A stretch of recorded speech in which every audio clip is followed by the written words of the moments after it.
Hello everyone, welcome to the engineers point. कैसे हैं आप सभी लोग? I hope all of you are good and doing well. सबकी आपकी प्रिपरेशन अच्छे से चल रही होगी। इस पर्टिकुलर सेशन में हम डिस्कस करने वाले हैं हमारे जो आरआरबी जेईई का जो शिफ्ट 2 का जो पेपर हुआ था हमारे 22 तारीख को, उसी का हम यहाँ पे डिस्कशन करने वाले हैं। और उसमें हम देखेंगे कि किस टाइप के क्वेश्चन आपके टेक्निकल एग्जामिनेशन में पूछे गए थे। और इसी के साथ जो प्रीवियसली अगर हम बात करते हैं, जो आपका पेपर हुआ था, उस प्रीवियस वाले पेपर में जो हमने एनालिसिस किया था कि किस सब्जेक्ट से कितने क्वेश्चन पूछे गए हैं, उनको भी मैं आपके इसी सेशन में यहाँ पे बताने वाला हूँ। मतलब शिफ्ट 1 में जब हम लास्ट में एनालिसिस कर रहे थे तो नंबर ऑफ क्वेश्चंस ऊपर नीचे हो गए थे due to some calculation mistake. ठीक है, तो हालांकि मैंने उस वीडियो के कमेंट सेक्शन में वो मैंने पिन कर दिया था, बट स्टिल मैं आपको यहाँ पे बता देता हूँ कि जो हमारा शिफ्ट 1 हुआ था उसमें किस सब्जेक्ट से कौन कौन से क्वेश्चन आपसे पूछे गए थे। ठीक है, तो वो भी अपने यहाँ पे डिस्कस कर लेंगे।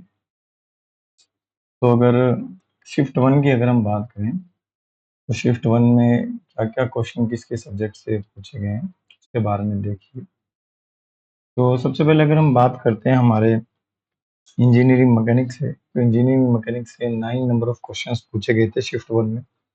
मटेरियल साइंस से 8 क्वेश्चन पूछे गए हैं। स्ट्रेंथ ऑफ मटेरियल से 10 क्वेश्चन पूछे गए हैं। मशीनिंग से 9 हो जाएंगे, वेल्डिंग से 11, ग्राइंडिंग एंड फिनिशिंग प्रोसेस से 9, fluid mechanics and fluid machinery से 12 हो जाएंगे। मेट्रोलॉजी से भी 9 क्वेश्चन आपके पूछे गए हैं। इंडस्ट्रियल मैनेजमेंट से 9 क्वेश्चन और थर्मल इंजीनियरिंग से 14 क्वेश्चन आपके पूछे गए हैं। कुछ 2-3 टेक्निकल क्वेश्चन ऐसे हैं जिनके गिवन ऑप्शंस में से 2 ऑप्शंस करेक्ट हो सकते हैं। तो वो आप एक ट्रूली इंजीनियर्स करके यूट्यूब चैनल है, तो वो वीडियो आप देख लीजिएगा। उसमें आपको बता दिया गया है कि कौन से क्वेश्चंस को आप क्या कर सकते हैं कि ऑब्जेक्शंस में डाल सकते हैं। ठीक है, तो वहां से आप देख लेना है ना, और उसमें आपको बता दिया गया है, तो मैं वो चीज़ रिपीट नहीं कर रहा हूँ। वो भी काफ़ी अच्छा काम कर रहे हैं आपके स्टूडेंट्स कम्युनिटी के लिए। चलिए, तो अब हम बात करते हैं हमारे शिफ्ट 2 के पेपर एनालिसिस की। शिफ्ट 2 में भी जो हम पर्टिकुलरली ये पेपर एनालिसिस करने वाले हैं, ये मैं आपको पीपीटी फॉर्मेट में नहीं करवा रहा हूँ, बिकॉज मुझे पीपीटी बनाने का इतना समय नहीं मिला।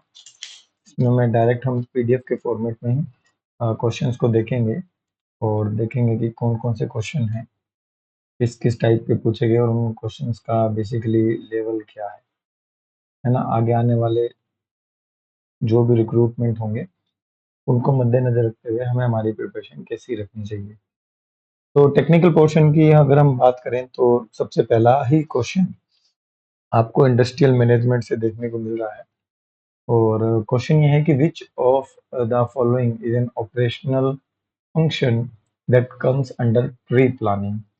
तो प्री प्लानिंग से संबंधित ये प्रश्न आपसे पूछा गया है कि प्री प्लानिंग से रिगार्डेड कौन सा आपका ऑपरेशनल फंक्शन है जो कि किया जाता है। ठीक है, तो ऑप्शंस आपको गिवन है dispatching, forecasting, loading, material planning and control. तो प्री प्लानिंग मतलब पहले से प्लानिंग है ना, पहले से प्लान करके रखना, उसी से संबंधित ये प्रश्न आपसे पूछा गया है। तो पहले से प्लानिंग आपकी की जाती है फोरकास्टिंग प्रोसेस में, जिसमें डिफरेंट काइंड्स ऑफ फोरकास्टिंग होती है आपकी, एक्सपोनेंशियल मेथड, वेटेड मेथड। ठीक है, अलग अलग डिफरेंट काइंड्स ऑफ आपकी फोरकास्टिंग में हम देखते हैं कि based on the demands in the previous months, आगे आने वाले जो मंथ्स होते हैं उनमें क्या क्या डिमांड्स रही जा सकती है, उनकी डिमांड्स के बारे में हम क्या फोरकास्ट कर सकते हैं। तो पहला जो क्वेश्चन है उसका जो करेक्ट आंसर हो जाएगा that will be option B. Next question है कि सीपीएम टेक्निक में जो आपका क्रिटिकल पाथ मेथड होता है, तो क्रिटिकल पाथ पे जो स्लैक दी जाती है उसकी वैल्यू क्या होती है। स्लैक का मतलब होता है छूट। स्लैक का मतलब क्या होता है? स्लैक का मतलब होता है छूट, कि हम हमारे प्रोजेक्ट को कितना डिले कर सकते हैं, कितना जल्दी कर सकते हैं, कितना पहले कर सकते हैं। तो क्रिटिकल पाथ वो पाथ होता है कि उस पाथ पे जो हमारा प्रोजेक्ट कंप्लीशन टाइम आता है उसमें हम बिल्कुल भी डेविएशन नहीं कर सकते हैं। तो क्रिटिकल पाथ पे जो स्लैक होती है वो होती है 0। ठीक है, क्रिटिकल पाथ पे जो स्लैक होती है वो होती है 0। नेक्स्ट क्वेश्चन है, which type of the fracture is most likely to occur in material with high tensile strength. कोई ऐसा मटेरियल जिसकी बहुत अच्छी टेंसाइल स्ट्रेंथ है, उसमें किस टाइप का आपका फ्रैक्चर होगा, लेकिन उस मटेरियल की डक्टिलिटी बहुत कम है। अगर उस मटेरियल की डक्टिलिटी बहुत कम है तो उसमें आपको बहुत ज्यादा डिफॉर्मेशन देखने को नहीं मिलेगा। ठीक है, टेंसाइल स्ट्रेंथ तो काफी अच्छी है, बट जो डक्टिलिटी है वो काफी कम है। डक्टिलिटी काफी कम होने के कारण वहां पर आपको प्लास्टिक डिफॉर्मेशन वगैरह देखने को नहीं मिलते हैं, और वहां पे जो आपका मटेरियल है वो ब्रिटल की फॉर्म में फेल हो जाता है। तो डक्टाइल फेलियर तो होगा ही नहीं, डक्टाइल फ्रैक्चर, क्योंकि यहाँ पे लो डक्टिलिटी है। फटीग फेलियर जो होता है आपका साइक्लिक लोडिंग के अंदर होता है, और जो आपका क्रीप फेलियर है इसमें टाइम, टेम्परेचर और मैग्नीट्यूड ऑफ लोड डिपेंड करता है कि किस टाइप का आपका फेलियर होने वाला है। तो यहाँ पर जो आपका करेक्ट आंसर होगा that will be option D. तीसरा क्वेश्चन जो आपसे पूछा गया है, ये क्वेश्चन आपका मटेरियल साइंस से पूछा गया है।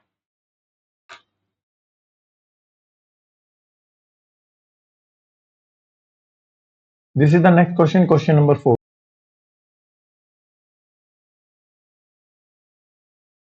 क्वेश्चन नंबर 4 आपसे पूछा जा रहा है फ्रॉम द आईसी इंजन। ठीक है,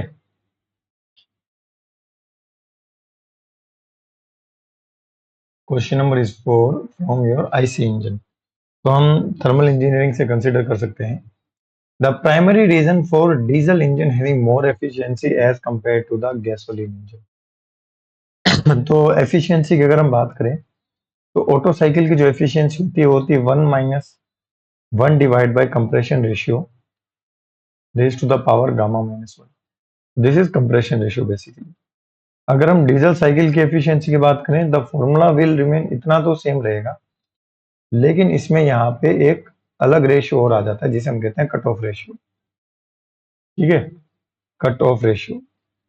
तो यहाँ आएगा cut off ratio raise to the power gamma minus 1, और डिनोमिनेटर में आ जाएगा gamma cut off ratio minus में 1। ठीक है, डुअल का भी अल्फा वाला उसमें एक्सप्लोजन रेशियो आ जाता है। अगर हम बात करते हैं compression ratio of your diesel engine, it will be more as compare to the compression ratio of your auto cycle, है ना। डीजल इंजन का जो कंप्रेशन रेशियो होता है, अगर हम पहले ऑटो साइकिल का ले लेते हैं, 6:12 में होता है, और इसमें हमेशा कंप्रेशन रेशियो कम रखने की कोशिश की जाती है in order to avoid the abnormal combustion.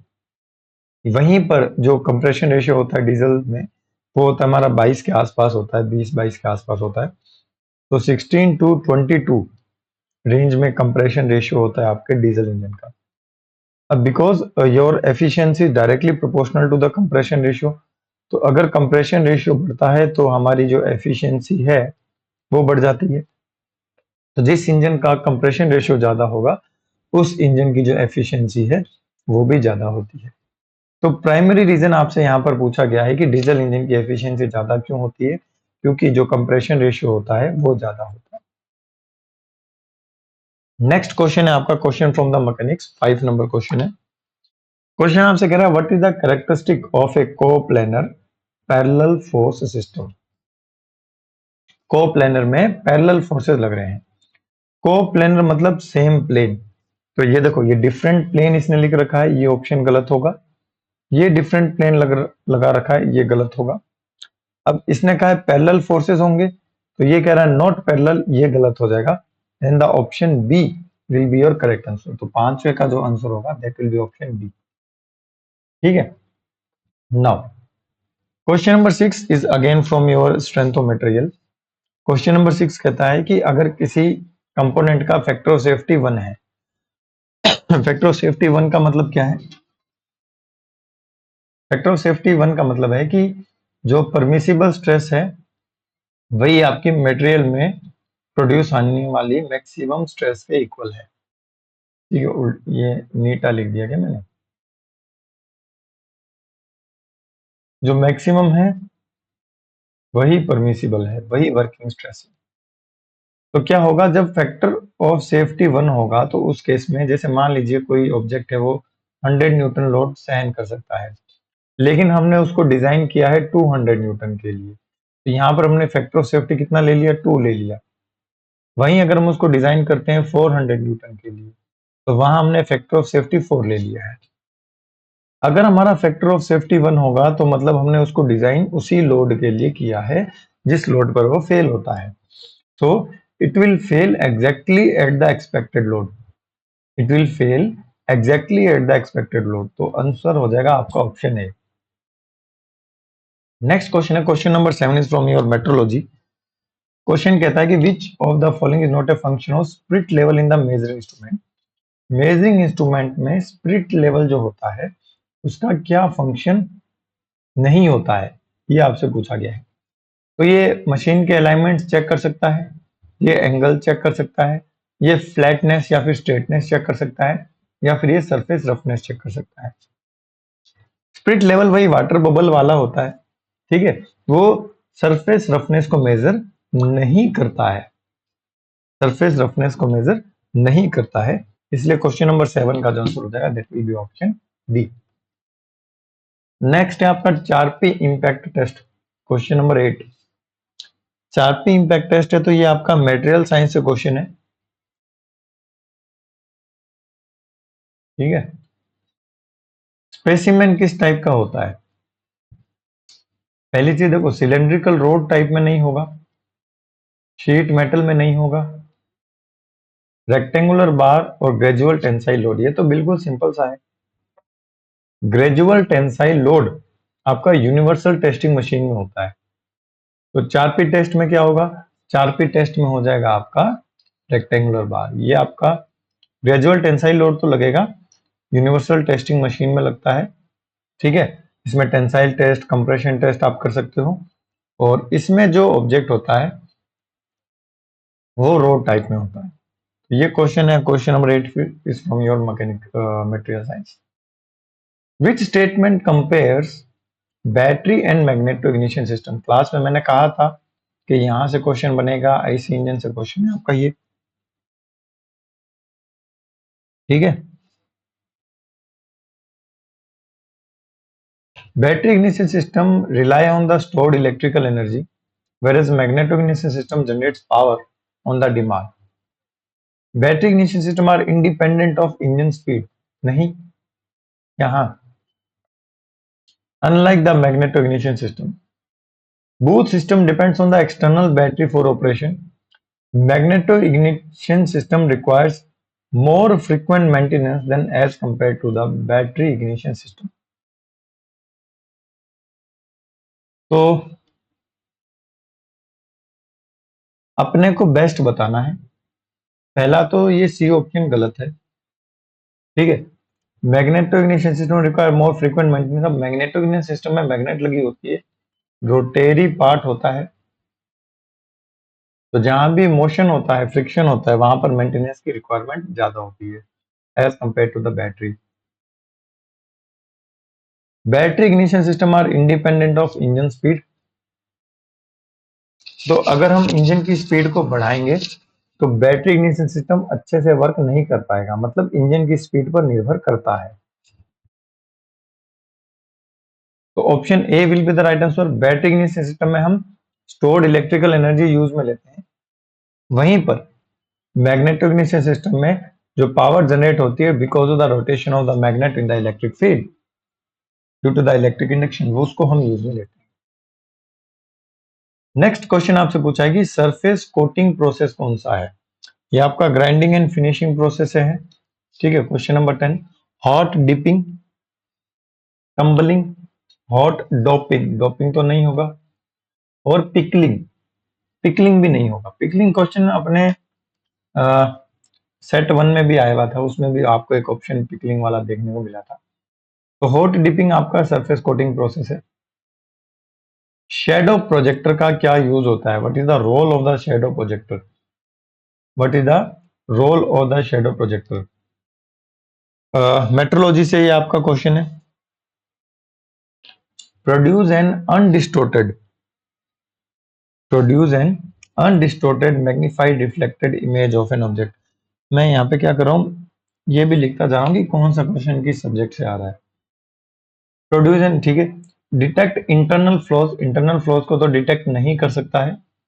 Major surface roughness, and analysis of material composition, composition भी नहीं है, शेडो बन रही है, शेडो बन रही है ना। तो अगर शेडो बन रही है तो सरफेस रफनेस को measure, produce an undistorted magnified reflected image. या तो आपका ऑप्शन होगा ए भी बन सकता है और सी भी बन सकता है ना, ए और सी दोनों बन सकते हैं। लेकिन सी में अगर अपने को सरफेस रफनेस को इसने कहा है मेजर करना है, सरफेस रफनेस को मेजर करने के लिए अपने को ग्राफ बनाने पड़ते हैं। तो ग्राफ बनाने में हम क्या करते हैं, जो प्रोफाइल होती है सरफेस की उसको ड्रॉ करते हैं। प्रोफाइल बनाने के लिए अपने को चाहिए होता है स्टाइलस, जबकि शेडो प्रोजेक्टर में कोई स्टाइलस वगैरह नहीं होता है। शेडो प्रोजेक्टर खुद ही एक शेडो को प्रोड्यूस करता है और उसकी सहायता से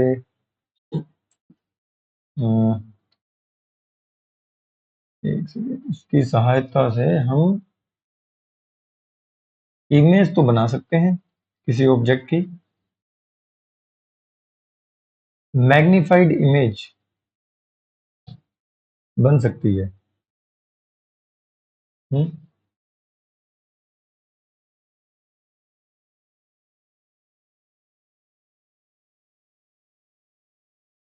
प्रोफाइल प्रोजेक्टर प्रोफाइल को मेजर करने के लिए यूज में लेता है मैग्नीफाई इमेज के साथ, ठीक है। ऑप्शन ए आपका यहाँ पर सही आंसर हो जाएगा। प्रोफाइल प्रोजेक्टर भी इसे हम कह सकते हैं।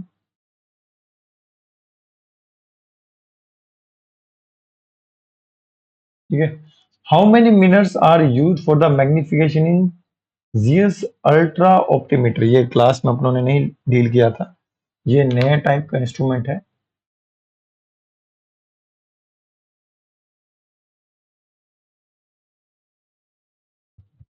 इसका फोटो देखते हैं, अगर अवेलेबल हो तो आपको दिखा। तब तक आप इसका आंसर सोचने का कोशिश करो क्या हो सकता है।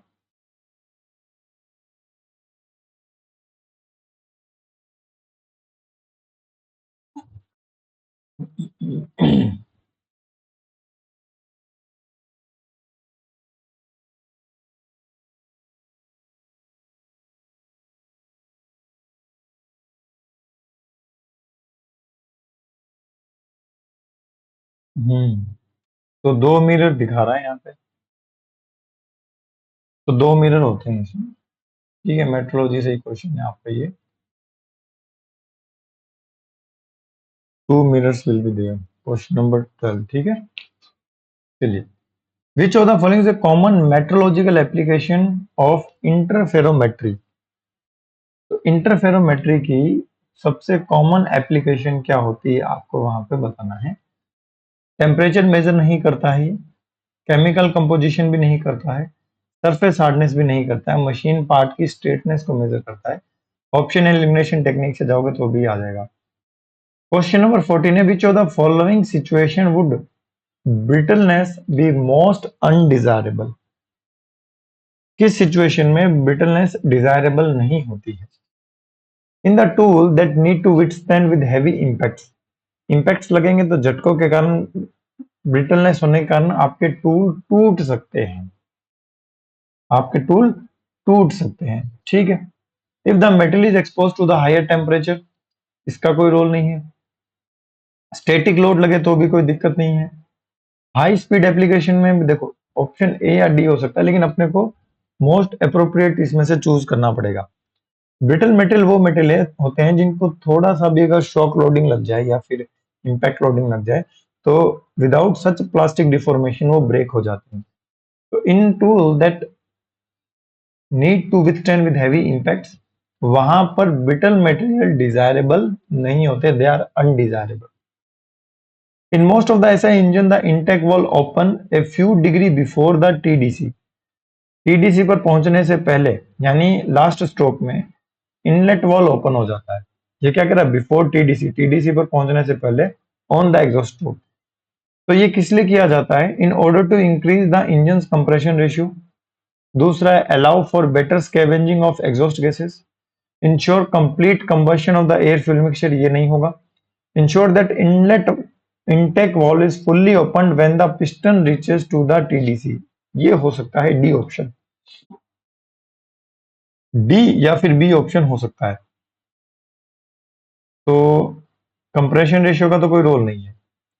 नाउ वापस देखते हैं कि दोनों में से कौन सा चूज करेंगे। ऐसे इंजन में इंटेक वाल्व को ओपन किया जाता है टीडीसी पर पहुंचने से पहले, ताकि सारी गैसेस बाहर निकल जाए तो अपना एयर फ्यूल मिक्सचर अंदर आ जाए।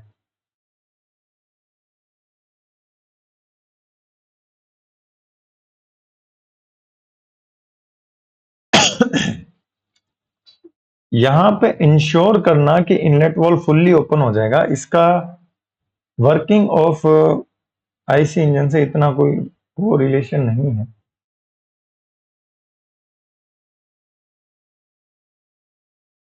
बी या डी में से कोई हो सकता है, तो बेस्ट ऑप्शन इन्होंने क्या दिया है भाई, आरआरबी वालों ने? आरआरबी वालों ने दिया है ऑप्शन बी, तो allow for better scavenging of exhaust gases. हाँ, इसमें भी कोई समस्या नहीं है, बी हो जाएगा तो भी कोई इस पे ऑब्जेक्शन डालने वाला नहीं है।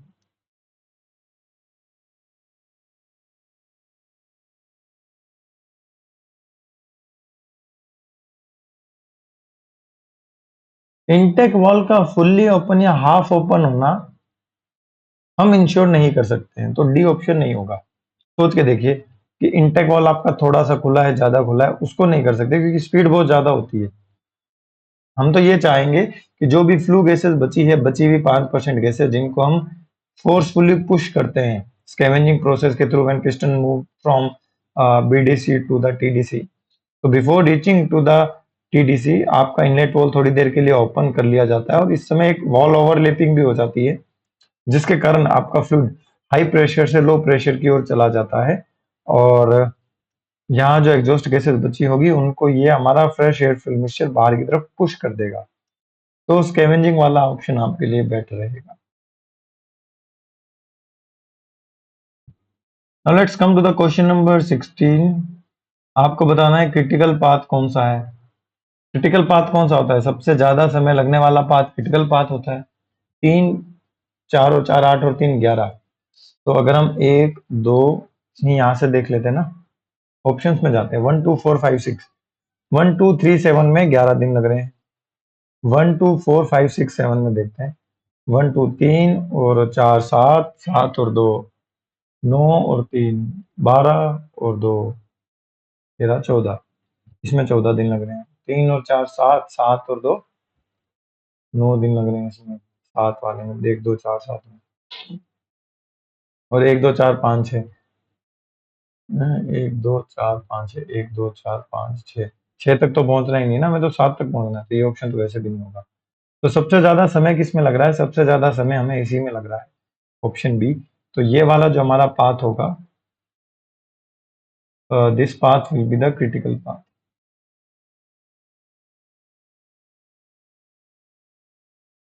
ठीक है, 7 तक हमें पहुंचना है, 14 दिन लग रहे हैं। तो ये क्वेश्चन कहाँ से है? ये क्वेश्चन हमारा इंडस्ट्रियल मैनेजमेंट से। 17 है, drill chuck is the major part of the drilling machine.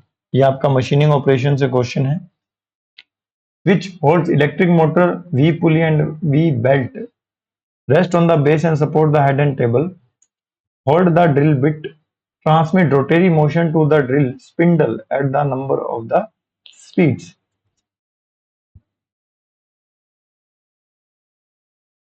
तो जो ड्रिल चक होता है उसका काम होता है ड्रिल बिट को पकड़ के रखना। तो ड्रिल बिट को पकड़ के रखना, ये होल्ड इलेक्ट्रिक मोटर वाला तो नहीं है, rotary motion number of speeds का भी नहीं है, ठीक है, रेस्ट ऑन द बेस ये भी नहीं है, hold the drill bit option C सही है। 18 आता है कि टेल स्टोक का प्राइमरी फंक्शन क्या होता है, ये भी आपके मशीनिंग से ही है।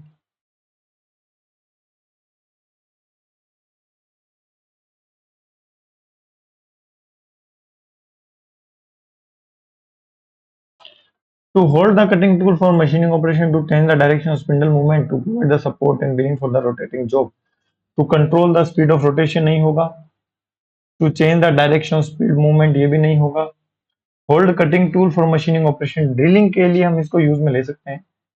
प्राइमरी फंक्शन होता है to support and bearing the rotating job, अगर आपका जॉब थोड़ा लंबा है, उसकी अगर लेंथ ज्यादा है, तो उस केस में हम इसको यूज में ले सकते हैं।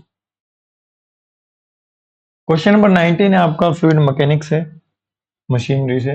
पंप डिस्चार्ज करता है इतने मीटर हेड, डेंसिटी इतनी है, ग्रेविटी इतनी है, अप्रोक्सीमेटली प्रेशर इंक्रीज कितना होगा?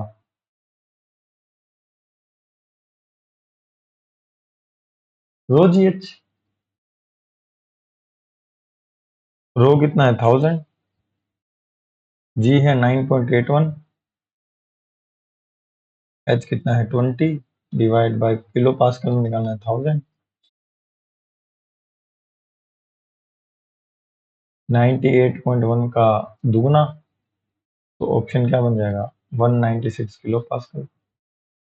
S N curve dynamic loading SOM से आ रहा है भैया ये, वैसे तो हालांकि मेंशन नहीं था ये। एस होता है हमारा लोड और एन होता है हमारा नंबर ऑफ टर्न्स। तो स्ट्रेस स्ट्रेन नहीं होता, स्ट्रेस डिस्प्लेसमेंट भी नहीं होगा, number of cycle and stress amplitude होता है। Number of cycle and stress amplitude, the number of cycles and stress amplitude वो स्ट्रेन एम्पलीट्यूड है, गलत हो जाएगा। तो option D will be the right answer. Frictional power engine की, या अगेन आईसी इंजन से सिंपल सिंपल क्वेश्चन है, कोई भी न्यूमेरिकल जैसा चीज नहीं है। इंडिकेटेड पावर होती है हमारी brake power plus friction power, और अगर हमें फ्रिक्शन पावर निकालनी है it will be equal to indicated power minus of brake power. Indicated power minus of brake power आपका ये फ्रिक्शनल पावर हो जाएगा, और यहीं से आपकी मैकेनिकल एफिशिएंसी आ जाती है, brake power divide by indicated power. Question number 22 is from welding. Arc welding process में चिपिंग हैमर हम किस लिए यूज में लेते हैं? To remove the slag by striking, clean the surface, to be welded, protect, eyes को protect करने के लिए नहीं लेते। Hold the electrode manually and conducting current into it, ये तो इलेक्ट्रोड होल्डर का काम होता है। ठीक है, किसका काम होता है? इलेक्ट्रोड होल्डर का।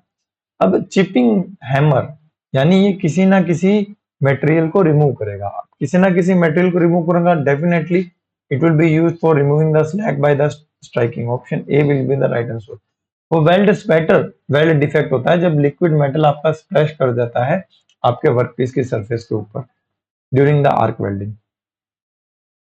While scheduling the decisions, the most influencing parameter will be, industrial management से क्वेश्चन है, डिसीजंस को शेड्यूल करते वक्त कौन सा पैरामीटर सबसे इंपॉर्टेंट होता है, ये आपको यहां पे बताना है। अब हमें क्या करना है, शेड्यूलिंग करनी है, तो शेड्यूलिंग करनी है तो हमें फोरकास्टिंग देखनी पड़ेगी। Option C will be the right answer. Two stroke petrol engine में आपके क्रैंक केस का प्राइमरी फंक्शन क्या होता है? टू स्ट्रोक इंजन में आपके क्रैंक केस में भी आपका वर्किंग फ्लूइड होता है, और आपके सिलेंडर के अंदर भी आपका वर्किंग फ्लूइड जाता है। ठीक है।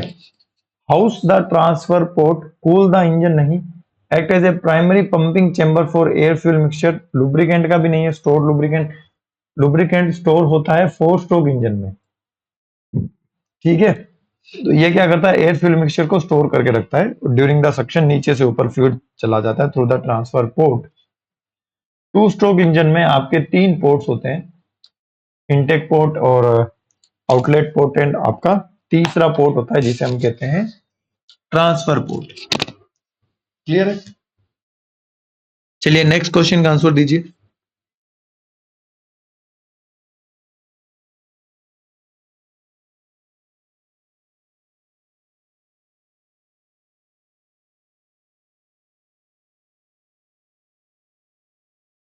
नेक्स्ट क्वेश्चन बोल रहा है कि how is the resultant force calculated, two force act along the same straight line. एक फोर्स इधर लग रहा है F1 और इसी डायरेक्शन में दूसरा फोर्स लग रहा है F2, दोनों के बीच में थीटा है 0 डिग्री, तो F1 प्लस F2 हो जाएगा वैसे तो रिजल्टेंट। फॉर्मूला क्या होता है वो मैं बता देता हूँ, मैकेनिक्स से ये आपका क्वेश्चन है।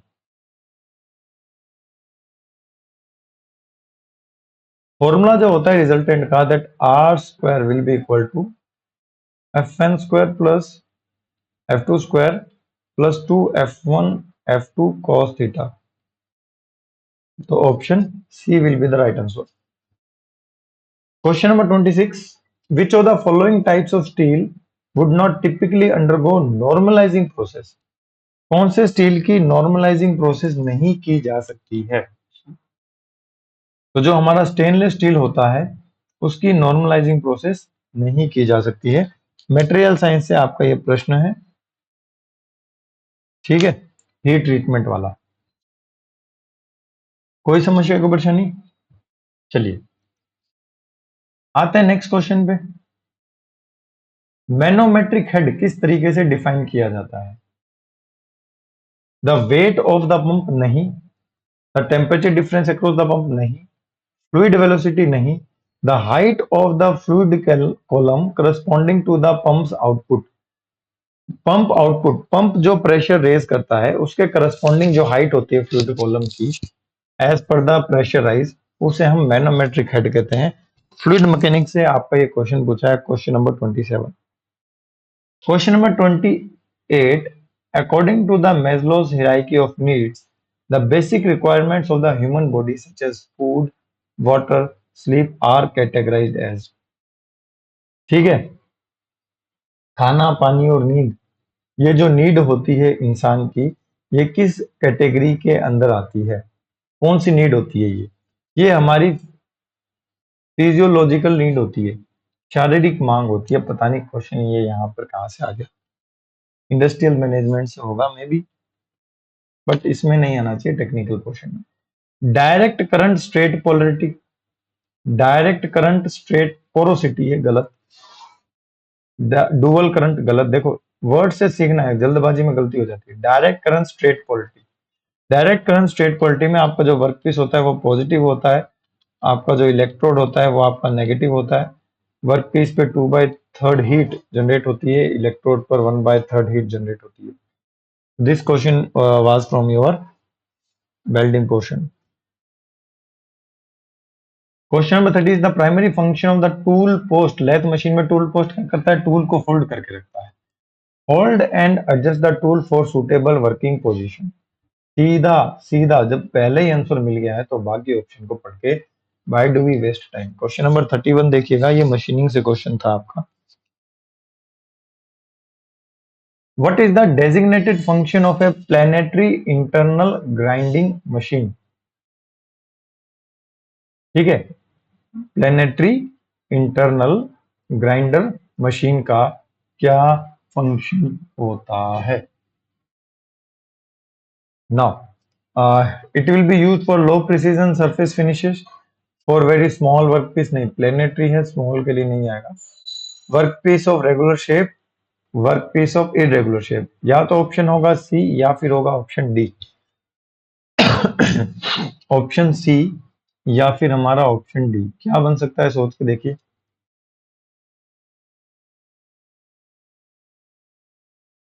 आरआरबी ने क्या दिया है भैया?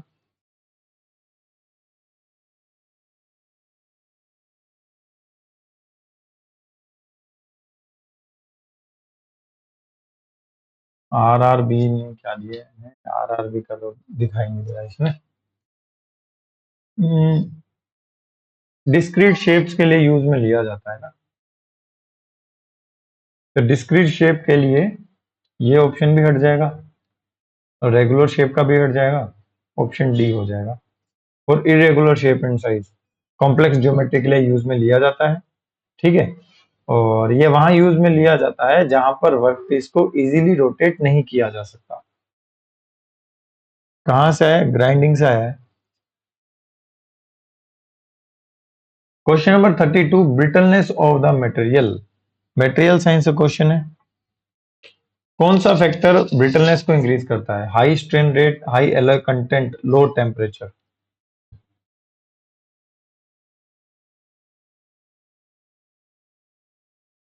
तो अगर आप मटेरियल की सडनली कूलिंग कर देते हो, ठीक है, एक सर्टेन टेम्परेचर पर पहुंचने के बाद, ड्यू टू सडन कूलिंग क्या होगा? ड्यू टू सडन कूलिंग उसकी जो ब्रिटलनेस है वो इंक्रीज हो जाएगी। तो ऑप्शन डी आपके यहाँ पर सही आंसर हो जाएगा। 33 देखिए, विच of the following best define the vapour pressure in the liquid. Fluid से क्वेश्चन है कि वेपर प्रेशर क्या होता है? The pressure exerted by the vapour in equilibrium in its liquid at a given temperature. The difference between atmospheric pressure and absolute pressure, the pressure exerted by liquid molecule, the pressure required to force the liquid into, नहीं भैया, option A will be the right answer. तब ये तो हमने काफी time भी लगाया था इसमें।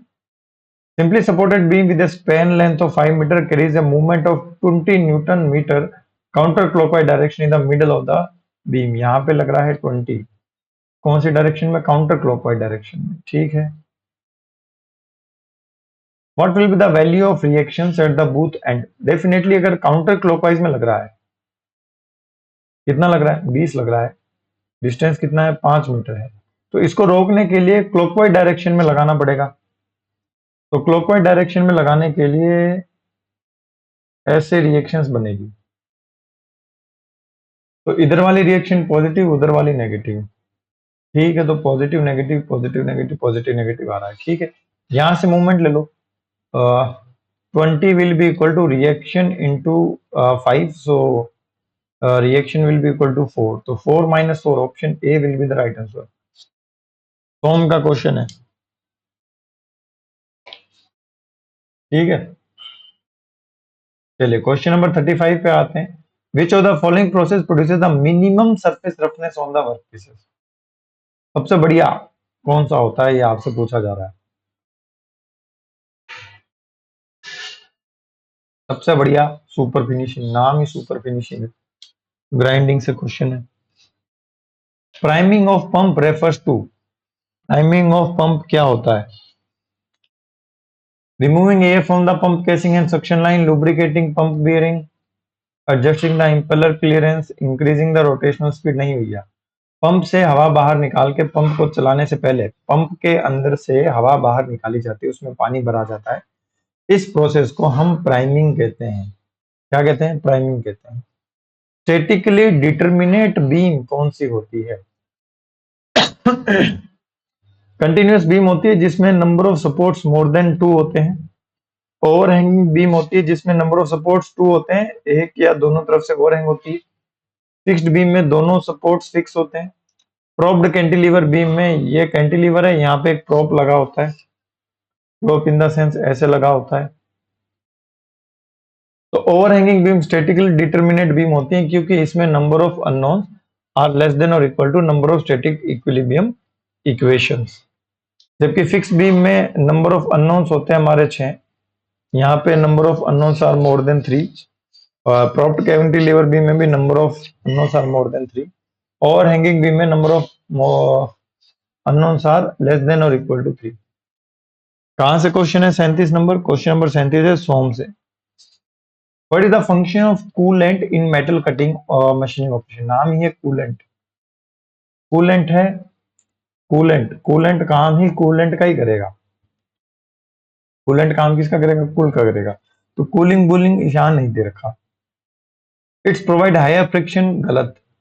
इंक्रीजेस वियर, गलत। reduces machinability, गलत। Decreases addition between chip and the tool, ये सही है, कॉमन सेंस। कूलेंट का क्वेश्चन मशीनिंग से। 39 का क्वेश्चन देखो।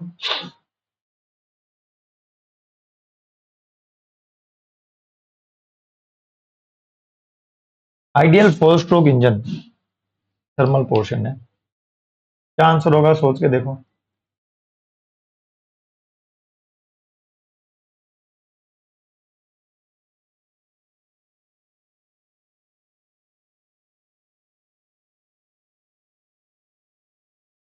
फोर स्ट्रोक पेट्रोल इंजन में assumption made about the burning process during the petrol engine है ना, after the compression. Constant volume पर हीट एडिशन होता है। It takes significant amount of time, गलत है। It starts at the bottom dead centre and continues piston moves up, गलत है। Compression stroke complete हो गया ना, कंप्रेशन स्ट्रोक कंप्लीट होने के बाद हमारा पिस्टन टीडीसी पर होता है।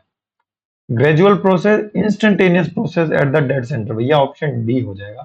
कांस्टेंट वॉल्यूम पर हीट एडिशन यहां पर एज्यूम की जाती है। नेक्स्ट क्वेश्चन पे आते हैं, question number 40।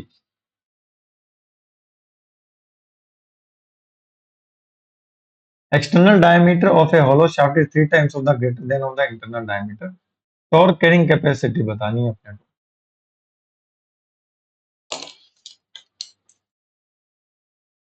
To that of the solid shaft of identical metal and same outer diameter।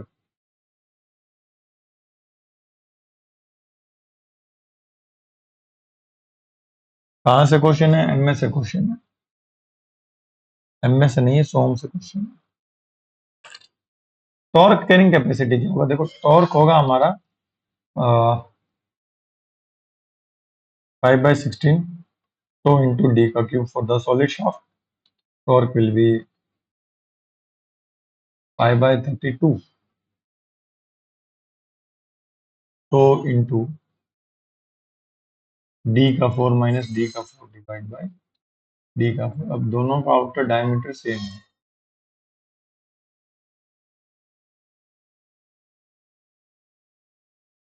अब दोनों का आउटर डायमीटर सेम है, ये वाला कट जाएगा तो एक डी और बच जाएगा। और क्या है? 3 टाइम्स, तो क्यूब है ना,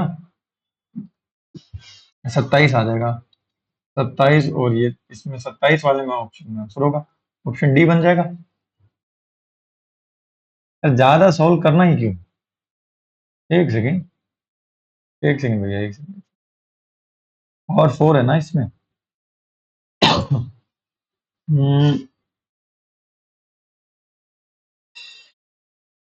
सॉल्व करना पड़ेगा, रुको भैया। External diameter of hollow shaft is 3 times of the greater of its internal diameter. What is the ratio of torque carrying capacity compared to that of solid shaft? अपने को निकालना है होलो डिवाइड बाय सॉलिड। तो torque का formula क्या होता है? T upon J is equals to, तो अपॉन में आर होता है, डी/2 हो जाता है वो। ठीक है, तो पाई बाय 16 टो इंटू में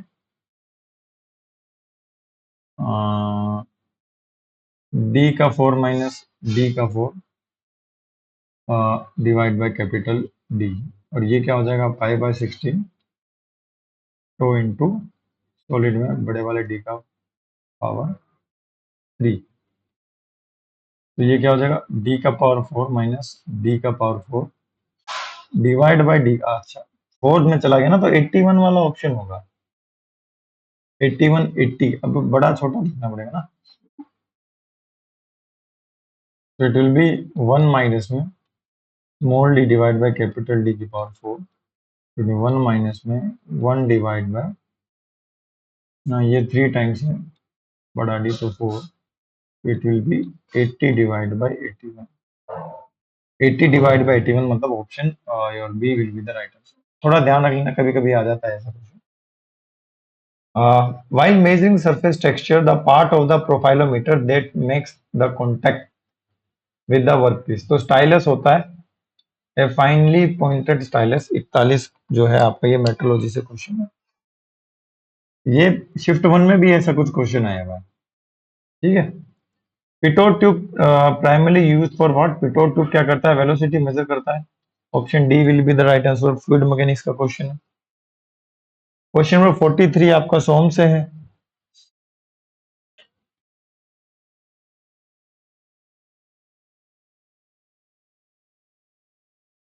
टेम्परेचराइज बताना है आपको, तो delta L is equals to L alpha delta T.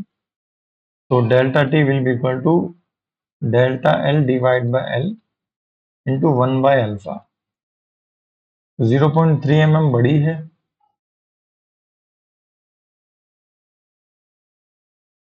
Original length 15 centimetre है, 150 mm हो गया, इंटू 1/अल्फा। अल्फा कितना है? 12 इंटू 10 की पावर माइनस 6, तो 12 इंटू 10 की पावर माइनस 6, तो ऊपर जाएगा प्लस का 6, पॉइंट उड़ाएंगे, 10 की पावर 5, तो 3 चौके 12, 100 इंटू 1000, तो ये हो जाएगा 25,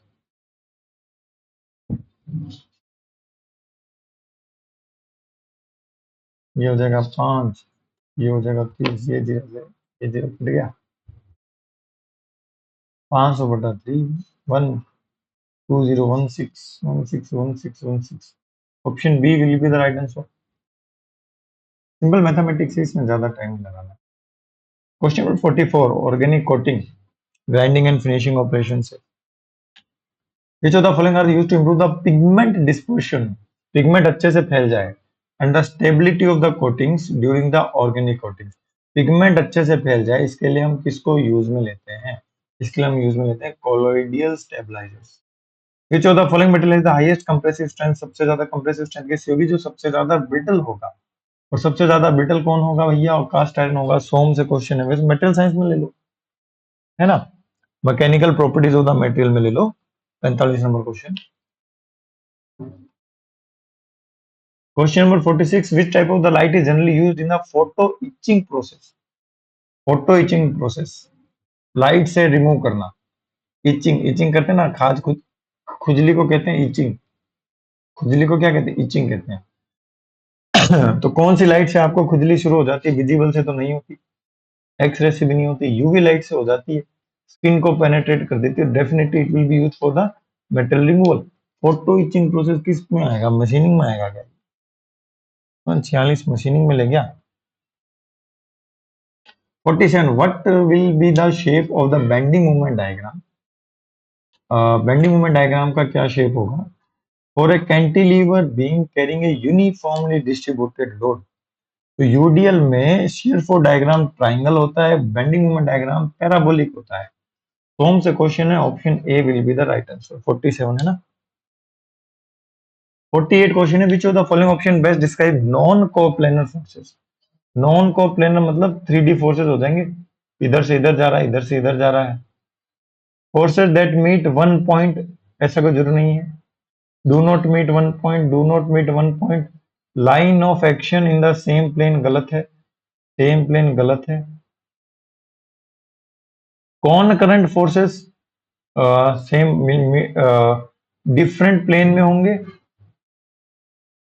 और एक सेकेंड,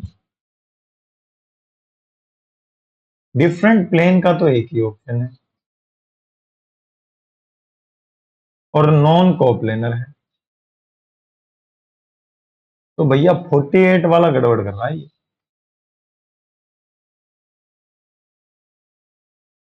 अंदर देखते हैं अंदर, lie on the same plane, lie on the same plane, not lie on the same plane, not lie on the same plane मतलब भी डिफरेंट प्लेन ही होता है। ठीक है, meet at the one point, option D is the right answer, या कोई गड़बड़ नहीं। सोम सबसे आगे चल रहा है अभी इस बार। Which type of the oxyacetylene welding flames are both equal amount में क्या होता है, न्यूट्रल फ्लेम होता है। Option D is the right answer 49। If elastic strength is 3 times, then the proof resilience will be equal to what? Elastic strength अगर 3 गुना होती है तो प्रूफ रेजिलियंस क्या होगा। प्रूफ रेजिलियंस एरिया होता है ऑफ स्ट्रेस स्ट्रेन डायग्राम, और वो हम निकालते हैं epsilon square divide by 2e, epsilon square 2e और सिग्मा स्क्वायर 2e, स्क्वायर में आएगा तो इट इंक्रीजेस 9 टाइम्स हो जाएगा। एरिया होता है ना, एरिया होता है 1/2 sigma into epsilon, 1/2 sigma, epsilon को लिख सकते हैं सिग्मा डिवाइड बाय ई, तो sigma square divide by 2 will be the area of stress strain diagram, square में चल रहा है। ब्रोचिंग ऑफ आउटसाइड सरफेस, ये कहां से आएगा, 50-50 सोम से ही है। Broaching of outside surface is called, बाहरी सरफेस की जब हम ब्रोचिंग करते हैं, ये तो नाम ही है, बाहरी सरफेस की ब्रोचिंग करेंगे तो सरफेस ब्रोचिंग ही तो कहेंगे। Slag inclusion in the welding defects is called by, slag मतलब क्या होता है, जो लो डेंसिटी इंप्योरिटीज होती है उन्हें हम स्लैग कहते हैं। तो contamination of either of filler और parent material, gas being trapped due to the moisture, gas trapped नहीं होती भैया, गैस ट्रैप होगी तो होल्स बन जाएंगे उसके अंदर। Incorrect edge penetration, insufficient cleaning preparation of the base metal before welding, ये हो सकता है ना, कॉन्टिमिनेशन हो गया, क्या हो गया, कॉन्टिमिनेशन हो गया। तो ऑप्शन ए भी बन सकता है, डी भी बन सकता है। फ्लैग इंक्लूजन कैसे होगा, contamination of either the filler और पेरेंट मटेरियल, फिलर और पेरेंट मटेरियल मेटल का contamination.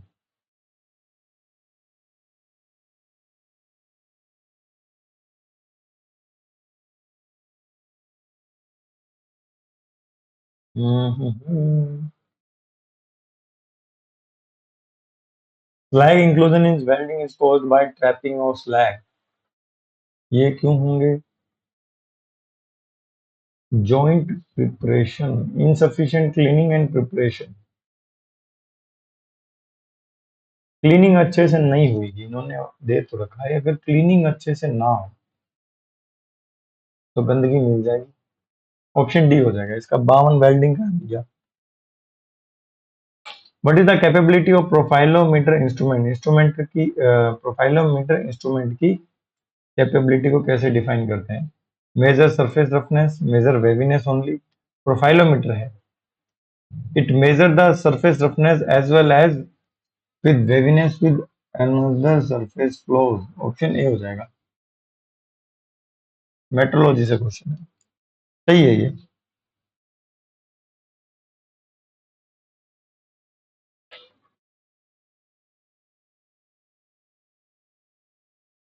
Which of the following is a limitation of taper turning by swiveling compound rest? Compound rest को थोड़ा सा एंगल पे rotate करके टूल पोस्ट को cross slide के ऊपर से स्लाइड करवा के टेपर टर्निंग करवाई जाती है। तो ये कह रहा है कि भैया उस प्रोसेस की क्या लिमिटेशन है वो हमें आपको यहाँ पे बतानी है। It ensures bad surface finish, it can not turn any type of the taper, it is suitable for short tapers. ये लिमिटेशन है।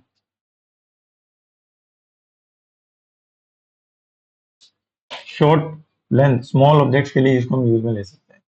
विच characteristics best describe the axial flow pump? Flow is along the axis of rotation.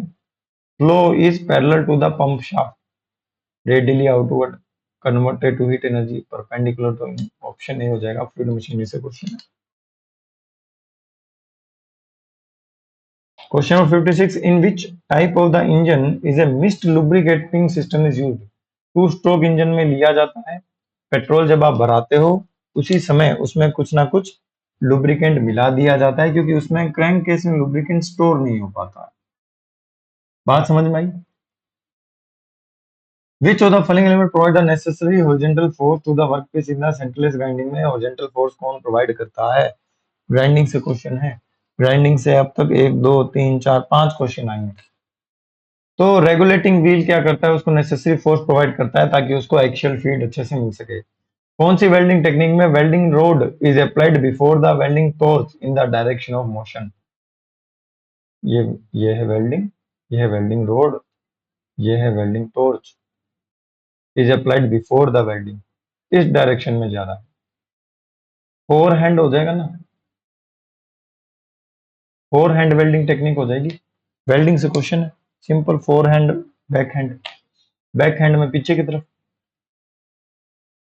The master production schedule represent, जो master production schedule होता है वो क्या represent करता है? Master है फाइनेंशियल रिक्वायरमेंट, प्रोडक्शन शेड्यूल है ये तो। Starting time of component manufacturing, finishing time, option C हो जाएगा फिर तो।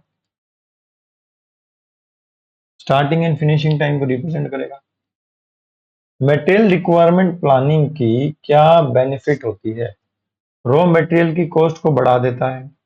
Slower response as compare to the market changes, भैया ये कोई बेनिफिट थोड़ी है। रिड्यूस कस्टमर सर्विस, ये भी गलत हो गया। Better inventory planning and scheduling, option D. Electroplating is opposite of which of the following process? Electroplating किसका अपोजिट होता है ये आपको बताना है। Electroplating battery charging, fuel cell, galvanic cell का अपोजिट होता है। कहां से आया है ये आपका? ग्राइंडिंग एंड फिनिशिंग प्रोसेस वाले सब्जेक्ट से आया है। 10 घंटे 12 घंटे का सब्जेक्ट है, 6-7 क्वेश्चन आ जाते हैं सीधे। विच of the following is centreless grinding can be preferred for headed, stepped और टेपर शेप्ड की वर्क पीसेस?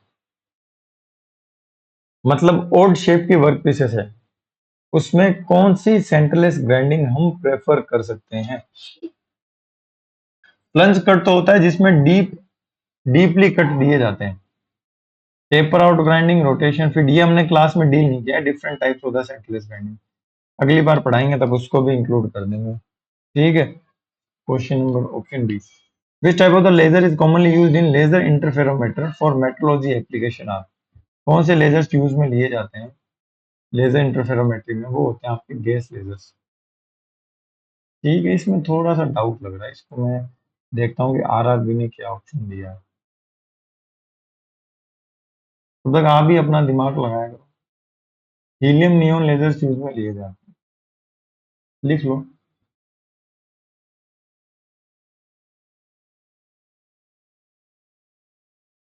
सही है, मेट्रोलॉजी से क्वेश्चन है आपका। Beam symmetrical T section top line 50 mm 20 mm thick. अच्छा, टी सेक्शन है, ये क्वेश्चन पहले भी आया हुआ है ना।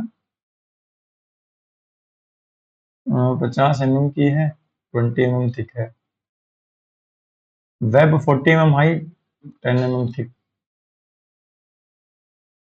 Additional plate of 10 mm thick and 60 mm wide is welded above the flange, 10 mm thick and 60 mm wide.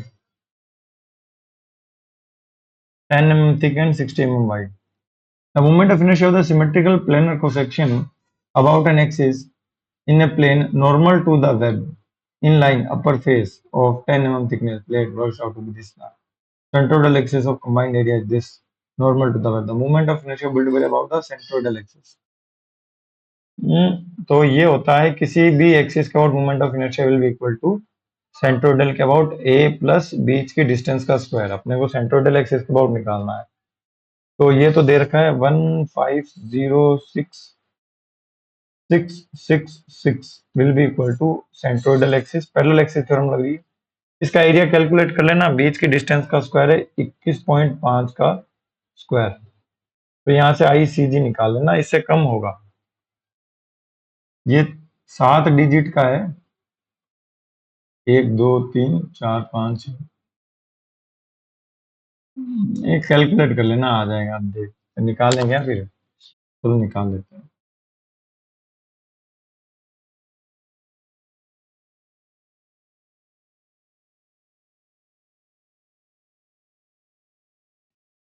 Zero six six six 6.66 minus minus minus minus क्यों होगा?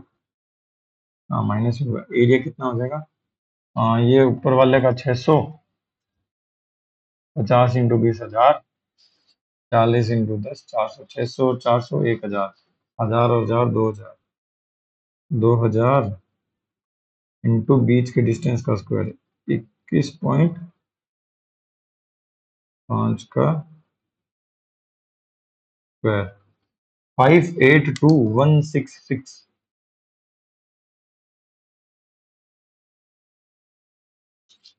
इतना सिंपल क्वेश्चन अपनों ने मूवमेंट ऑफ इनर्शिया के पता नहीं कैसे कैसे क्वेश्चन लगा रखे। Option B will be the right answer. कहाँ से क्वेश्चन 64 नंबर बता सकता है कोई? सोम से। सोम से अब तक 1 2 3 4 5 6 7 8 9 10 क्वेश्चन आ गए। Compare to the axial flow pump, radial flow pump में क्या होता है बताओ जरा।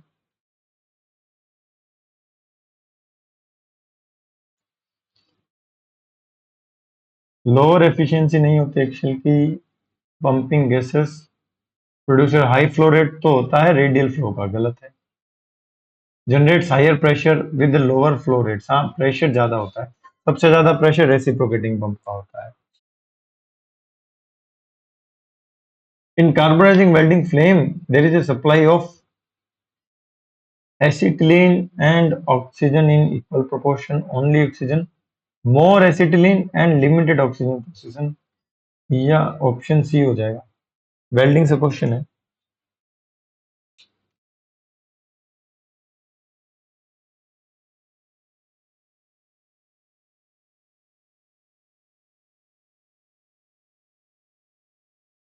सिक्सटी सेवन भाई मूवमेंट ऑफ इनर्शिया वाला क्वेश्चन आएगा। Symmetrical I section movement of inertia centroidal axis plane perpendicular to this. The movement of inertia of full rectangular occupied by I beam cross section is this. The two empty spaces between that is, ये जगह निकालने का है बीच।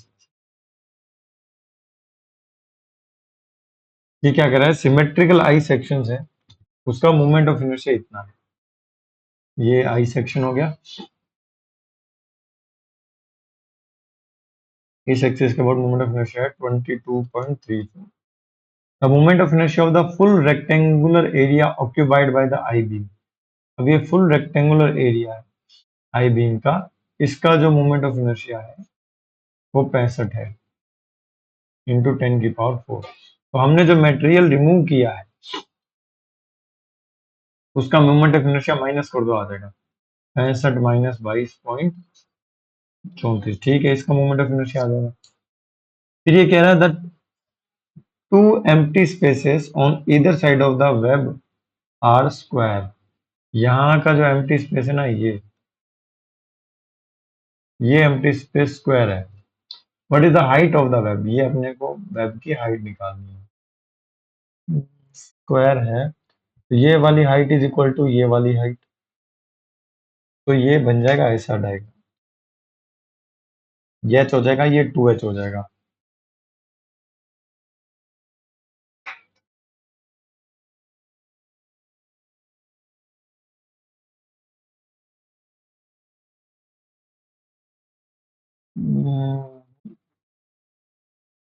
h plus 2 h into 2h³ divide by 12 plus 2h into h का cube divide by 12 बराबर में this कर लेना, आ जाएगा। कौन सा क्वेश्चन है? ऐसे क्वेश्चन टाइम वेस्ट वाले होते हैं, मत छेड़ा। Rack and pinion gear arrangement. Rack क्या होता है? रैक ऐसे होता है, पिनियन ऐसे होता है। Circular wheel, straight line gear, straight line gear and circular wheel. 68 number. Rack and pinion किस में हो जाएगा अपना?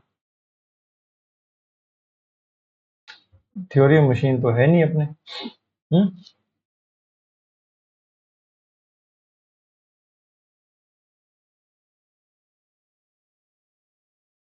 इसमें सोम में डाल दें क्या? मेट्रोलॉजी, एफएम, इंडस्ट्रियल में सोम में डालो फिर। 68। How does the atmospheric pressure, जो एटमॉस्फेरिक प्रेशर होता है, influence the gauge pressure measurement? Gauge pressure is the difference between absolute pressure and atmospheric pressure. ठीक है। Gauge pressure is the sum of absolute pressure, गलत। Gauge pressure independent of atmospheric, गलत। Gauge pressure equal to atmosphere, option C ये हो जाएगा, option है 69 का option A will be the right answer. Simple C definition पूछी गई है। Tungsten inert gas welding is also, और गैस मेटल आर्क वेल्डिंग नहीं होगा, मेटल इनर्ट गैस वेल्डिंग, इसमें तो वायर यूज में ली जाती है। थर्मो कंप्रेस भी नहीं होगा, गैस टंगस्टन आर्क वेल्डिंग हो जाएगा, वेल्डिंग से क्वेश्चन है। मैकेनिक्स से बहुत कम क्वेश्चन आया है। In climb milling process metal is removed by the cutter rotating in which direction? एक तो होता है अप मिलिंग, एक होता है डाउन मिलिंग। क्लाइंब हम कब करते हैं? जब हम ऊपर चढ़ते हैं।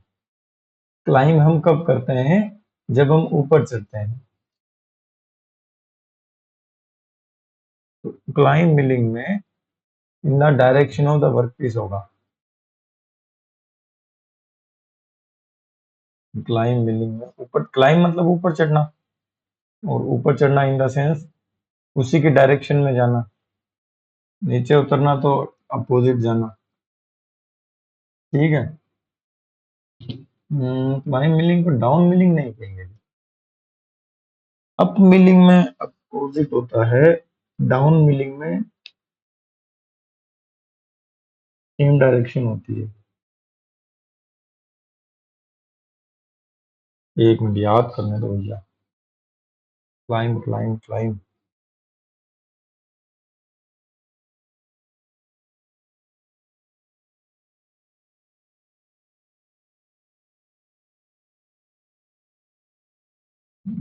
ये जो है क्या, इसमें देखेंगे।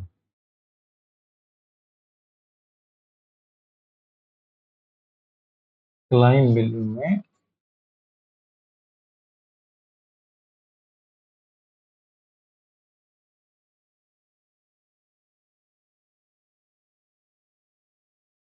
कन्वेंशनल मिलिंग, क्लाइंब मिलिंग,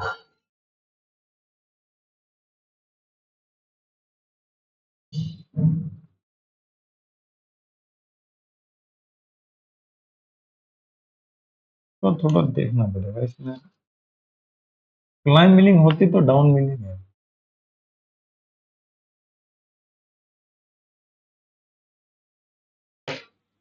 रुको यार, मैं कहा है परेशान।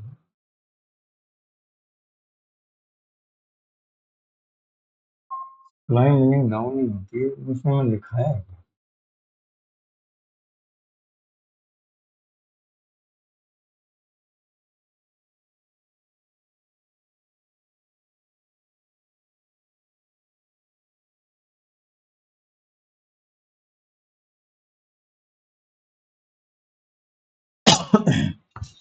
डाउन मीनिंग सेम डायरेक्शन है, सही तो है।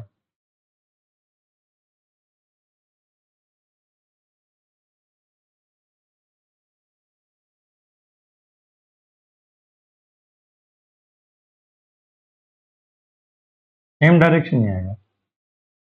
मशीनिंग ऑपरेशन से क्वेश्चन है, question number 71। 72 which alloying element in alloy steel is primarily responsible for enhancing corrosion resistance? Chromium हो जाएगा। ठीक है। In arc welding process gas metal arc welding, gas metal arc welding option है। Gas molten नहीं होगा, molten नहीं होगा, gang molten भी नहीं होगा। वेल्डिंग से क्वेश्चन है। मैकेनिक से बहुत कम प्रश्न आए। Which of the following polar model ले भैया। मोमेंट ऑफ इनर्शिया क्वेश्चन अपने कहाँ कंसीडर कर रहे हैं, करें 67 नंबर जो क्वेश्चन है वो मोमेंट ऑफ इनर्शिया का, वो मैकेनिक से तो है ना, इसको हमने गलत कंसीडर कर लिया। और 64 ये भी मैकेनिक्स में ही है, इसको हमने सॉन्ग में लिख दिया था। चलो, और कोई मोमेंट ऑफ इनर्शिया क्वेश्चन। 48 48 भी मैकेनिक्स से ही, ये सॉन्ग में लिख दिया मैंने।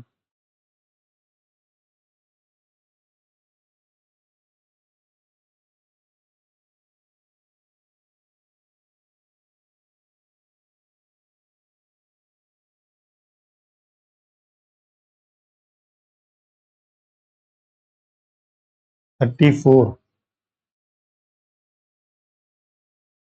मैकेनिक्स है क्वेश्चन।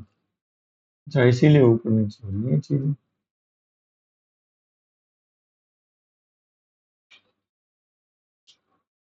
24 IC engine. 25 मैकेनिक्स। ठीक है,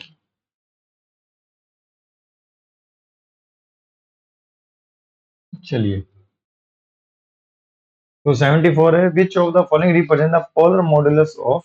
पोलर मॉडुलस क्या होता है? आई जेड जेड होता है। ठीक है।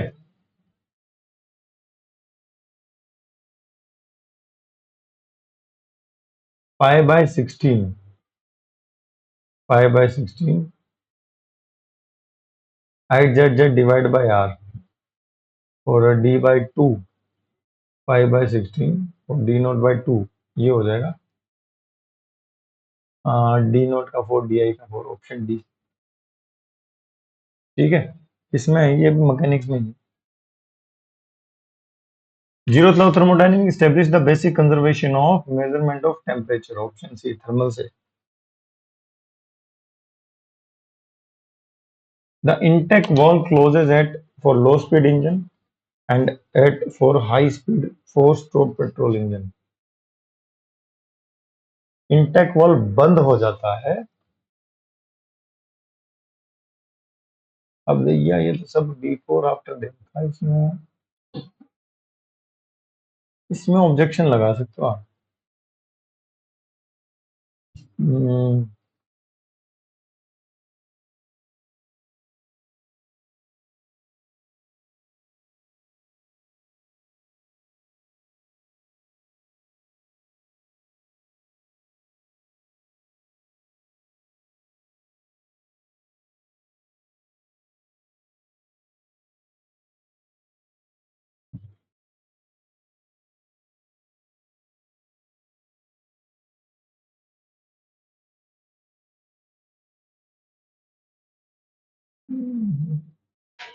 इसके लिए क्रैंक एंगल देखना पड़ेगा आपको।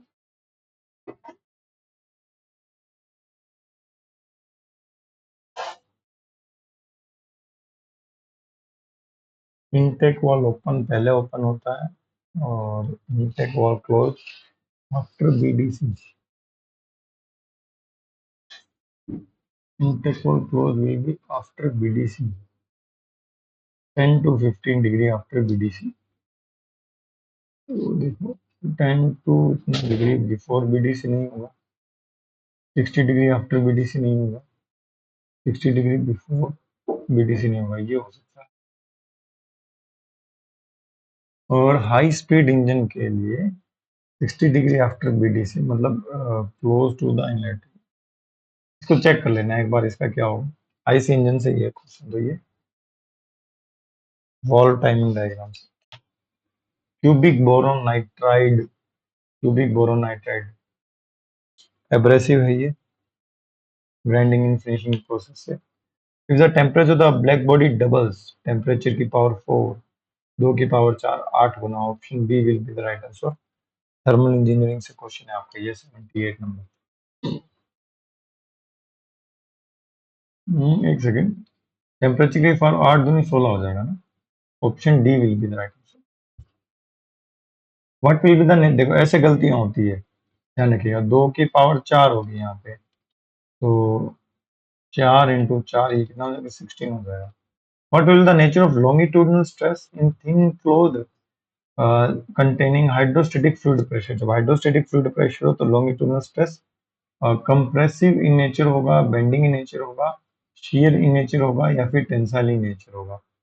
तो longitudinal stress होती है टेंसाइल इन नेचर। सोम से क्वेश्चन है thin cylindrical shell.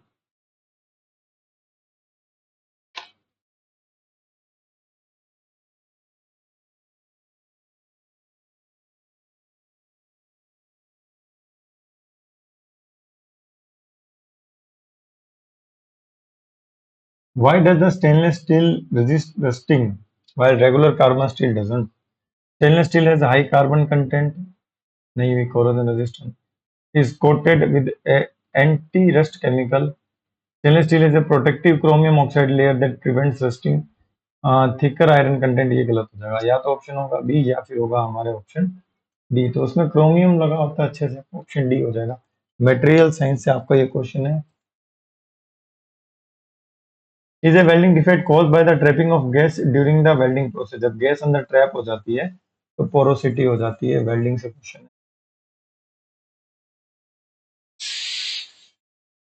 Radius of gyration about polar axis of circular lamina of radius 0.2 meter. तो I axis will be equal to H S square. तो सर्कुलर लेमिना का radius, तो ये कितना हो जाएगा, 5/64 इंटू रेडियस है 0.2, डायमीटर 0.4, 0.4 की पावर 4 बराबर 5/4 इंटू डी स्क्वायर, 0.4 का square into A square, pi pi will be cancel out, 4 64, 4 into 4 divide by 16 into 100 divide by A square, ये कैंसिल आउट हो जाएगा। ऑप्शन डी आ जाएगा। डी आएगा कि ए आएगा?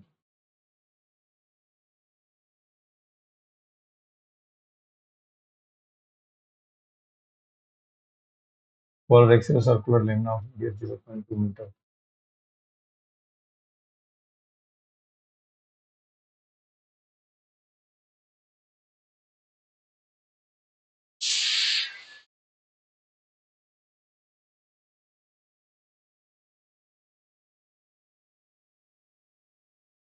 Zero point zero one equal to A square.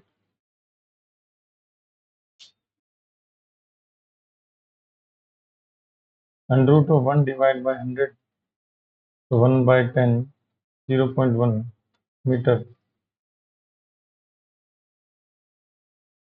Radius हो जाएगा।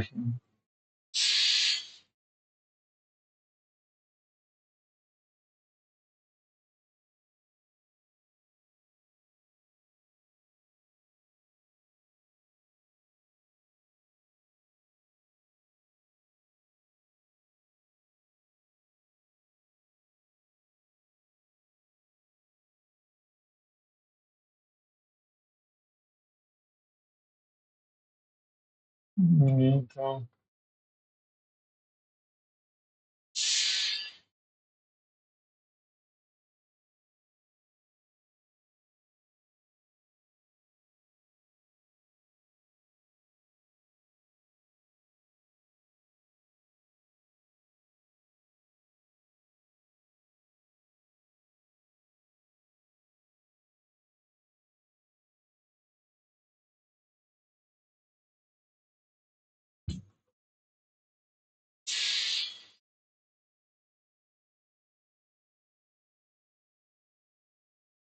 0.14 होगा, ये अपने गलत कैसे आ रहा है?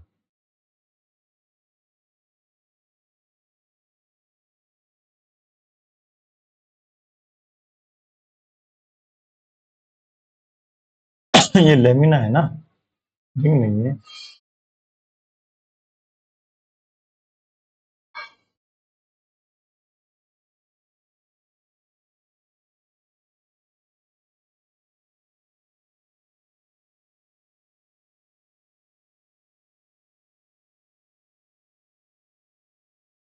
D/2√2।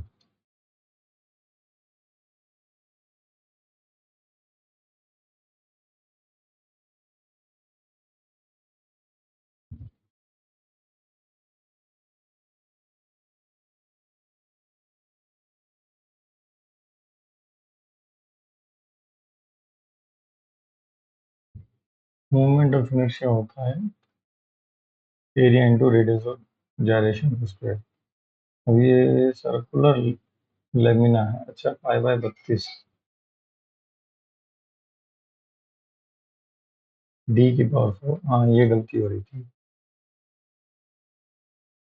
पाई/4 D² into K²। D² बचेगा तो 4 8 जा 32 बचेगा। तो K will be equal to D/2√2।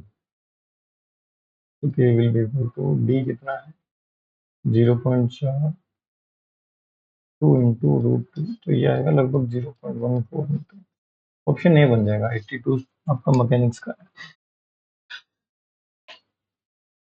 How the वॉल्यूट shape of a single वॉल्यूट pump casing affect the performance. अगर सिंगल वॉल्यूट होगा तो वो पंप की परफॉर्मेंस को कैसे अफेक्ट करेगा, ये आपको बताना है। It restrict the pump operating range, गलत है। एस्थेटिक नहीं भैया। टर्बुलेंस नहीं है, तो स्मूथ फ्लो के लिए होता है। फ्लूइड मैकेनिक्स से क्वेश्चन है।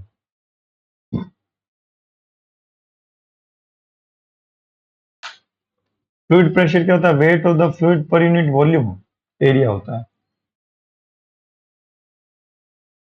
पैरेलल टू द सरफेस नहीं होता, परपेंडिकुलर होता है। ऑप्शन बी हो जाएगा, अगेन फ्लूइड मैकेनिक्स से क्वेश्चन है। One challenge associated with double वॉल्यूट casing, direction देनी पड़ती है उसमें।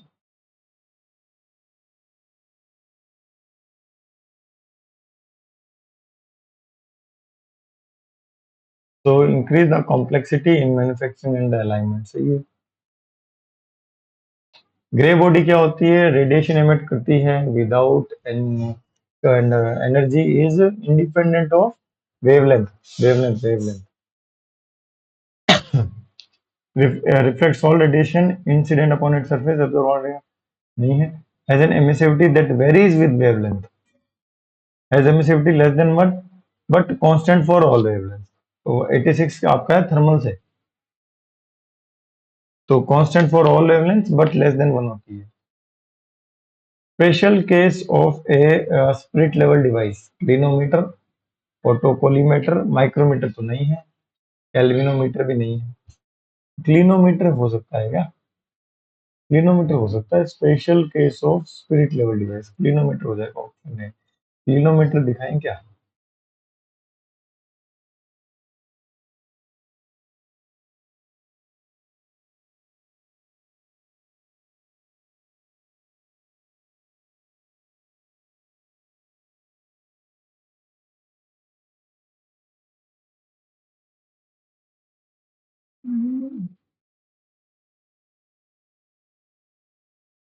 स्पिरिट लेवल की तरह ही एंगल काम करता है वो, बचपन में स्कूल में बनाया होता है। तो छोटे छोटे मेट्रोलॉजी 87 मेट्रोलॉजी देख लेना सर्च करके Google.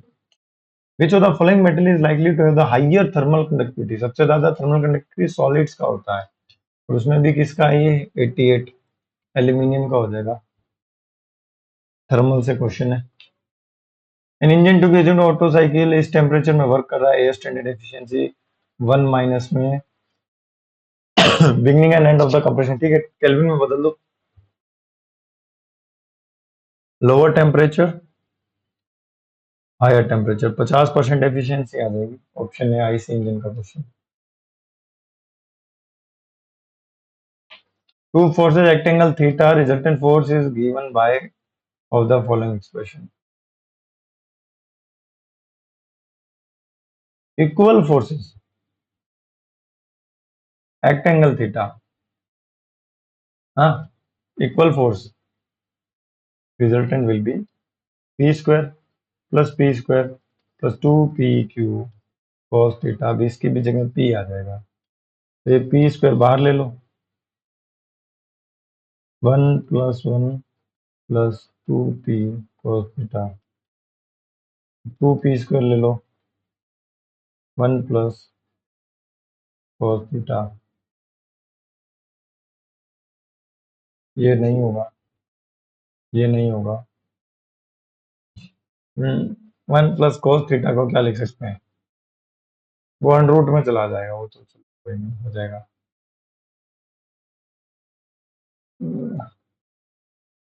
sin square theta by 2 और थीटा बाई 2, तो 2 बाहर लेना पड़ेगा, तो यही हो जाएगा 2f cos theta by 2। 1 + 1 2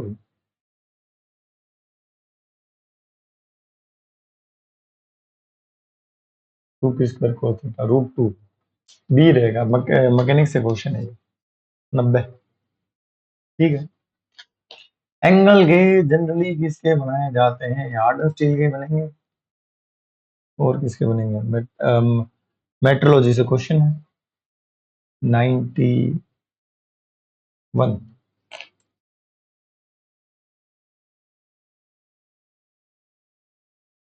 Which of the following happens when two equal force and opposite forces are applied at a point rigid body? भैया इक्वल और अपोजिट फोर्स है, इक्विलिब्रियम हो जाएगा। Magnitude of force, rotational motion, cancel each other, have no effect. Option B mechanics का question. ये कोई question देने के हैं टेक्निकल में, अगर कोई पी बाई क्यू भी नहीं लगा रहा है और खाली थ्योरी क्लास भी पढ़ के जा रहा है, उससे भी काम हो जाएगा। ब्रेजिंग में लिक्विड मेटल जाता है अंदर, बेस मेटल मेल्ट नहीं होता है because of the capillary action. Option A हो जाएगा। वेल्डिंग से क्वेश्चन है, ये कोई क्वेश्चन है क्या, आरआर भी एकदम हल्के क्वेश्चन बनाने लग गया। चलो कोई ना। Bell Coleman cycle is a reverse Brayton cycle, 95 का ये कहां से आ रहा है, थर्मल से। गैस टंगस्टन आर्क वेल्डिंग में टंगस्टन इलेक्ट्रोड होता है, non consumable tungsten electrode. Option D welding से क्वेश्चन है 94। To machine an internal hole in broaching machine, broach को किसमें ग्रिप किया जाता है कूलर में ग्रिप किया जाता है। Option A drill. ये मशीनिंग का क्वेश्चन है।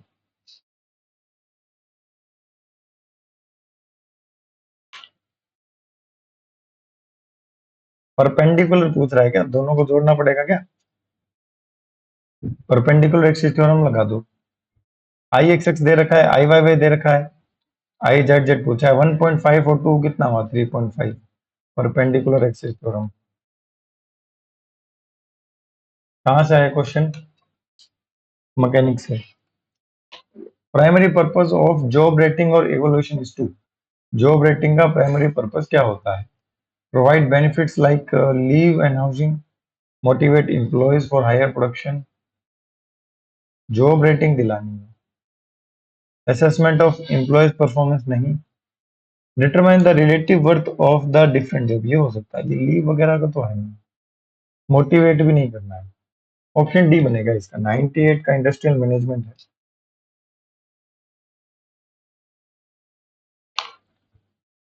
What does the specific fuel consumption, specific fuel consumption क्या होता है, मान लो ब्रेक स्पेसिफिक फ्यूल कंजप्शन है, तो mass flow of the fuel in kg per hour divide by brake power. The fuel efficiency of the engine नहीं, fuel efficiency total mass of the fuel during the operation, ratio of the air intake to the fuel delivered per combustion cycle पर unit power production, amount of fuel consumed per unit power production. Option B हो जाएगा, IC engine का है, करवा रखा है class में। Factor considered wage determination in the flat day rate basic veg incentive plan is. Factor कौन सा कंसिडर किया जाएगा for the wage determination in A flat day rate basis. Basic veg क्या होगा, एक दिन में कितना काम किया, कंपनी प्रॉफिट, आवर वर्क हो जाएगा, एक दिन में कितना काम किया, इंडस्ट्रियल मैनेजमेंट से क्वेश्चन है, ठीक है। Okay, so that's all about these 100 question and let's see कि किस किस सब्जेक्ट से कितने कितने क्वेश्चन आए हैं ना। मैकेनिक से अगर हम अपने देखें 11 क्वेश्चन आए हैं।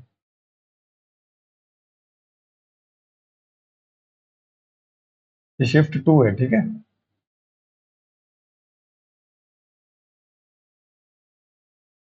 दोनों का कंपेयर भी कर लेंगे। मटेरियल साइंस से देखते हैं 8 क्वेश्चन है। सोम से देखें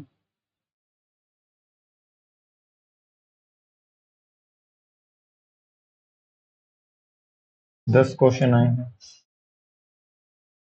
मशीनिंग से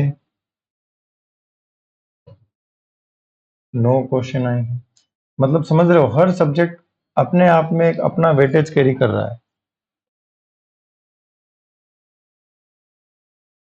वेल्डिंग से 11 क्वेश्चन है, लेकिन सभी सब्जेक्ट सेम आवर्स के नहीं है। यहां से 8 क्वेश्चन आए हैं। यहां से 9 क्वेश्चन आए हैं।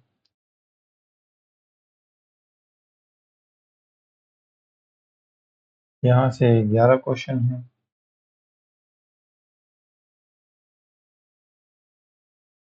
यहां से 9 क्वेश्चन है।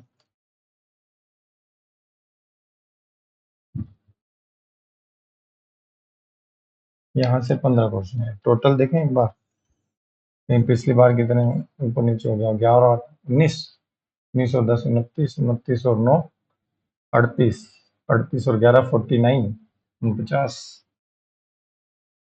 और 8 57, 57 और 9 66 और 11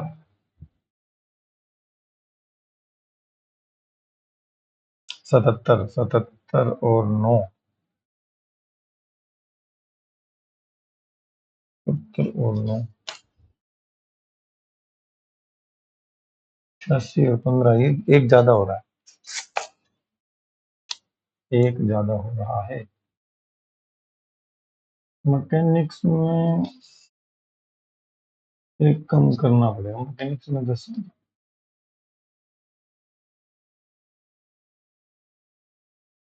अब हो जाएंगे 100। 1 2 3 4 5 6 7 8 9 10, ठीक है। मैकेनिक्स में 10 क्वेश्चन है और ये ऐसा कुछ आपका प्रॉपर एनालिसिस बन रहा है। तो अगर छोटे सब्जेक्ट्स अपने कंपेयर करें, मटेरियल साइंस को अगर अपने देखें, छोटा है, और वेल्डिंग छोटा है, ग्राइंडिंग फिनिशिंग छोटा है, मेट्रोलॉजी छोटा है, लगभग 20-30 घंटे में आप 50% पोर्शन आराम से उठा सकते हो। और वहीं पर अगर हम यहाँ पे कंपेयर करें शिफ्ट 1 का भी, तो शिफ्ट 1 का भी मैंने अपडेट कर दिया, ठीक है। ये शिफ्ट 1 का है।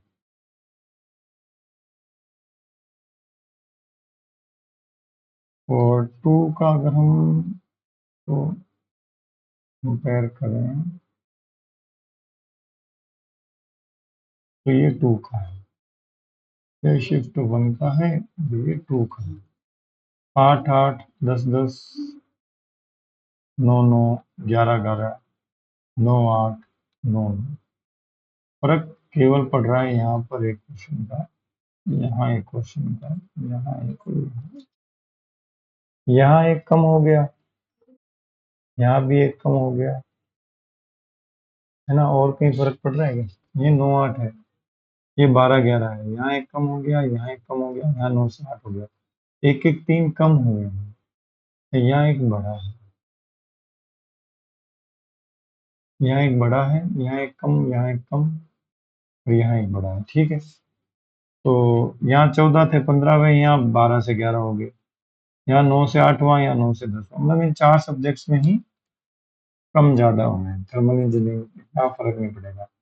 ठीक है, तो कुल मिला के कहने की बात ये है कि इफ़ यू आर प्रिपेयरिंग है ना, तो थर्मल इंजीनियरिंग में इसमें आपका RAC, IC engine, power plant और हीट ट्रांसफर का भी पोर्शन है, तो काफ़ी बड़ा है थर्मल इंजीनियरिंग, तभी इसलिए इसका वेटेज सबसे ज़्यादा रखा गया है। तो ऑब्वियसली आने वाली जो वैकेंसी होगी उसमें भी थर्मल इंजीनियरिंग से 15 क्वेश्चन तो एक्सपेक्ट कर ही सकते हो।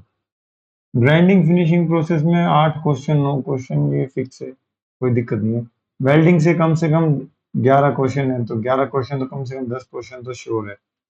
मशीनिंग से भी मतलब 10% के आसपास का वेटेज सबका रखा जा रहा है। अगर किसी में 1-2 क्वेश्चन कम किए जा रहे हैं तो दूसरे सब्जेक्ट में 1-2 क्वेश्चन बढ़ा दिए जा रहे हैं। ज़्यादा डिफरेंस भी नहीं है, एक-एक क्वेश्चन का ही डिफरेंस है।